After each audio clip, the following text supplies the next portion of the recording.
let's dive in today. We're talking about a substance with, well, a really wild history. From the sort of 60s counterculture legends right up to modern research labs. Yeah, it's quite the journey. We're unpacking LSD, often just called acid. It comes from ergot, which is a fungus, believe it or not. Yeah. And the whole discovery, well, it was an accident back in 1943. Albert Hofmann, yeah. Right, Albert Hofmann.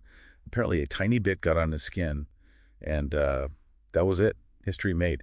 It's really seen as the benchmark psychedelic, isn't it? The one everything else gets compared to. It absolutely is. And what's just incredible, really, is how potent it is. An effective dose, we're talking 75 to 150 micrograms. Which is tiny? It's minuscule, smaller than a grain of sand. You can't even really see it in pure form. That's why it usually ends up on, blotter paper, sugar cubes, that kind of thing. Blotter paper, right. And that potency, it's not just trivia. It tells you something profound about how sensitive our brain's serotonin system is, how one molecule can fundamentally shift consciousness. That's quite a thought. Something so small having such a huge effect. Okay, so our mission here for this deep dive is really to get a handle on what LSD is, its backstory, but also its unique effects, and importantly, the safety stuff you need to know. Definitely. So given that potency you mentioned, what's it actually like? What are these unique effects people talk about? Well, it varies a lot, person to person, trip to trip, but there are common themes. One big one is synesthesia. Hearing colors, seeing sounds, that kind of thing. Exactly that. Your senses get sort of cross-wired. It's a total reshuffling of perception. And then there are these really deep psychological shifts. Ego dissolution is probably the most famous. Like the sense of self kind of dissolving. Yeah, that feeling of melting into something larger, like this deep interconnectedness, or even feeling like you're outside your own body. It can be incredibly humbling, perspective altering. Wow. And time often gets weird too. Minutes stretching into hours or the other way around. It creates this very different sense of flow. Sounds intense. A real journey for the mind. And you mentioned potential earlier. How is it making this comeback now, especially in therapy or culture? That's a really important point. It's not just about recreational use anymore.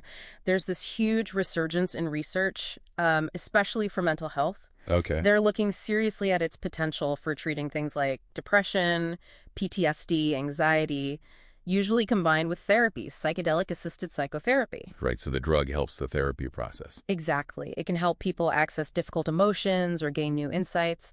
And then there's microdosing, taking these tiny doses that don't cause a full trip, but might, boost mood or creativity. Yeah, sure. Culturally, too, its influence just keeps going. Art, music, philosophy.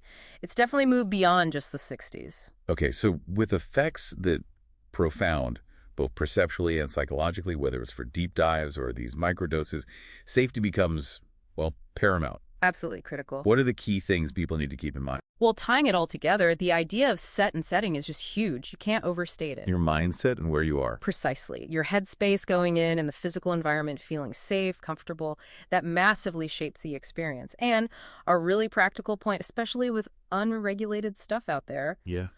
Pure LSD has no taste, no smell. No taste. Okay. None. So if you taste something metallic or bitter or it makes your mouth numb, that's a red flag. It's likely not pure LSD, maybe something else entirely. So the saying goes, if it's bitter, it's a spitter. Good rule of thumb. If it's bitter, it's a spitter. Got it. Yeah. And also duration. LSD lasts a long time. Effects can linger for up to 12 hours, and it can be detectable in your system for 24 hours. So definitely wait at least a full day before driving or doing anything complex. Okay, that's crucial. 24 hours minimum. Minimum. And while it's rare, we should mention HPPD, hallucinogen persisting perception disorder. That's it. It means some people might experience lingering visual stuff, like seeing tracers or halos around lights well after the drug's effects should have worn off. It's usually mild, but it's a possibility. Okay, good to know. So bring this all together, the unique effects, the potential therapeutic uses, these vital safety points.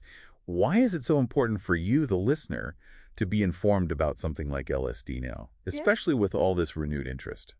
Well, I think this whole conversation is not just about LSD itself, is it? It's about harm reduction, about knowledge, understanding complex substances.